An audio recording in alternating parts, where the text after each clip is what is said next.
Well, this winter was certainly one for the books. That's right. There was record-breaking snowfall and temperatures fell well below zero, and that impacted all parts of life. Classes were canceled for students, travel was a nightmare, and those in need were left searching for a warm place to sleep.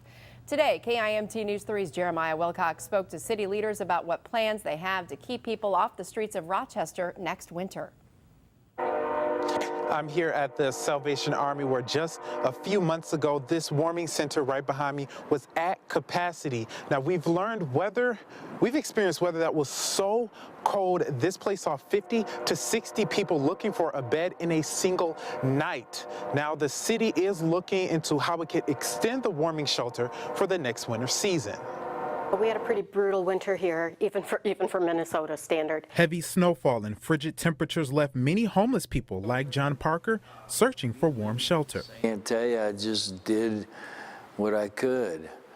You know, I mean, I got my bedroll and what have you, and try to find a warm place to stay. Parker says when temps were cold, many would flock to skyways to stay warm. It was very difficult, okay?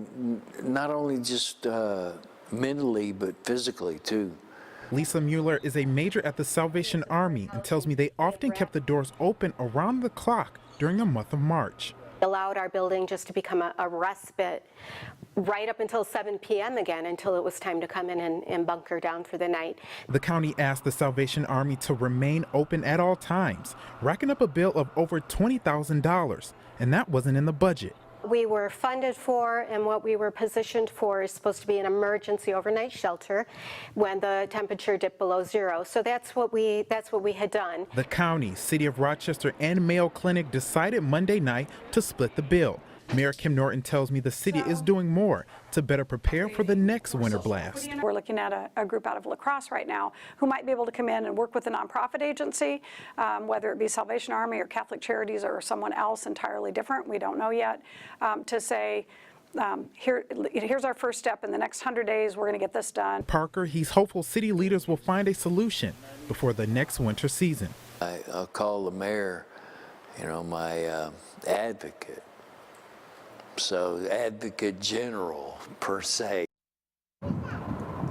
Now, Mayor Norton also tells me that knowing that the warming center was overfilled to the max, they were able to see just how big this homeless problem is here in Rochester, and also the specific services they need more of, or such as mental health resources. Live in Rochester, Jeremiah Wilcox, KIMT News 3. Thank you, Jeremiah. Coming up on KIMT News 3 at 10, Mayor Norton discusses her plan to bring help across state lines to address the homeless population in Rochester.